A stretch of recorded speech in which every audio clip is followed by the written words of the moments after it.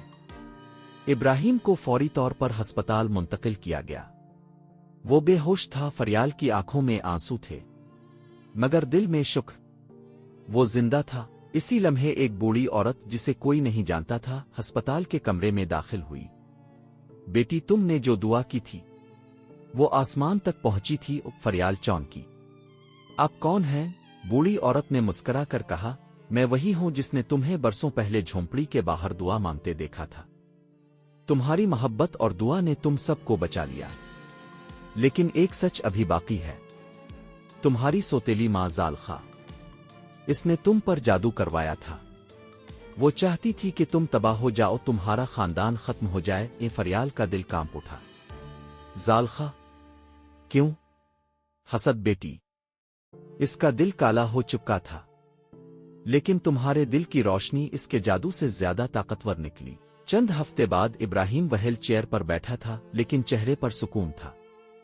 بچے ہنس رہے تھے، فریال کے چہرے پر نور تھا، اور آسمان پر سورج چمک رہا تھا، ایک نئی زندگی کا پیغام لیے۔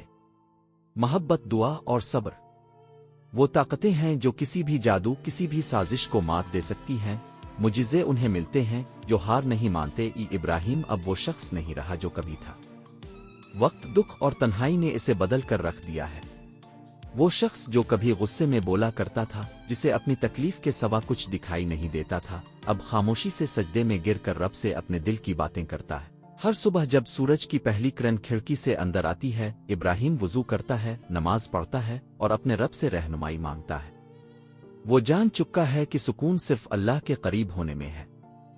اس کی دعائیں اب صرف اپنے لیے نہیں ہوتی، بلکہ وہ اپنے گناہوں، ماں زلیخا کی مغفرت اور دنیا بھر کے مظلوموں کے لیے بھی دعا کرتا ہے۔ عید کا دن آتا ہے اور ابراہیم، جو کبھی ان خوشیوں سے منہ موڑ لیتا تھا، اب سجدے میں گنر کر اللہ کا شکر ادا کرتا ہے۔ اس کے دل میں کینہ نہیں بلکہ شکر ہے۔ اسے احساس ہو چکا ہے کہ ہر تکلیف، ہر محرومی اللہ کے ایک بڑے منصوبے کا حصہ تھی، اور یہ شکر گزاری اس کی روح کو ایک نئی روشنی دیتی ہے۔ ابراہیم کئی سال تک گاؤں واپس نہیں جاتا۔ بچپن کی یادیں، سوتیلی ماں زلیخا کی سختی اور ماضی کا بوجھ سب اسے وہاں جانے سے روکتے ہیں۔ مگر جب خبر آتی ہے کہ زلیخا کا انتقال ہو گیا تو اس کا دل کچھ لمحے کو سن ہو جاتا ہے۔ وہ سوچتا ہے، کاش میں ان سے معافی مانگ لیتا، کاش میں ان کے دل کی سچائی جان لیتا۔ یہی احساس اسے واپس گاؤں لے آتا ہے۔ وہ اب ایک بدلا ہوا انسان ہے، سنجیدہ، نرم دل اور اپنے رب کا شکر گزار۔ گاؤں والے حیرت سے اسے دیکھتے ہیں۔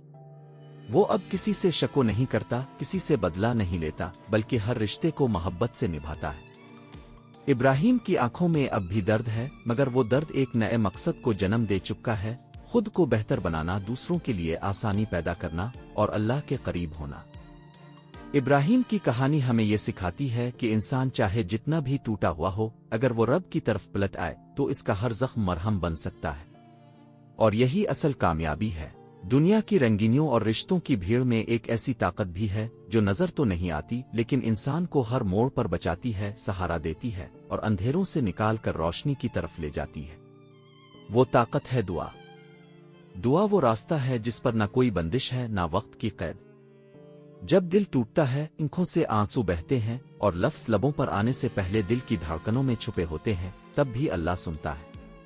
وہ جانتا ہے کہ کب ہمیں بچانا ہے، کب ہمیں تھامنا ہے، اور کب ہمیں آزمائش میں ڈال کر ہمیں مضبوط بنانا ہے۔ لیکن یاد رکھو، ہر خوشی پر ہر کوئی خوش نہیں ہوتا۔ جب تم کامیاب ہوتے ہو، جب تمہیں نعمتیں ملتی ہیں، تو بہت سے دلوں میں حسد کی آگ جلنے لگتی ہے۔ وہ لوگ جو سامنے مسکراتے ہیں، وہی پیٹھ پیچھے زہر گھولتے ہیں۔ اسی لیے ہمیشہ اللہ پر بھروسہ رکھو۔ لوگوں کی باتیں تمہیں ہلا نہیں سکتی اگر تمہارا دل اپنے رب سے جڑا ہو۔ حسد کرنے والے بہت ہوں گے، وہ تمہیں گرانا چاہیں گے، تمہاری خوشیوں کو چھیننا چاہیں گے، لیکن ان کی کوئی چال اس وقت کامیاب نہیں ہو سکتی جب اللہ کی حفاظت تمہارے ساتھ ہو۔ اللہ فرماتا ہے کہ جسے میں بچانا چاہوں اسے کوئی نقصان نہیں پہنچا سکتا۔ یہ دنیا آزمائش ہے، یہاں حسد، بغض، نفرت سب ہے، لیکن اگر تم سچے دل سے دعا کرو، اللہ پر بھروسہ رکھو اور نیکی کے راستے پر چلو، تو تمہیں کوئی نقصان نہیں پہنچا سکتا۔ آج کا سبق یہی ہے، دعا کرو، صبر کرو، بھروسہ رکھو، کیونکہ اللہ کی حفاظت سب سے بڑی ہے۔ امید ہے آپ کو یہ کہانی پسند آئی ہوگی۔ اگر ہاں تو براہ کرم ویڈیو کو لائک کریں، کمنٹ میں بتائیں کہ آپ نے اس کہانی سے کیا سیکھا، اور مزید دلچسپ کہانیوں کے لیے چینل کو سبسکرائب کرنا نہ بھولیں۔ شکریہ۔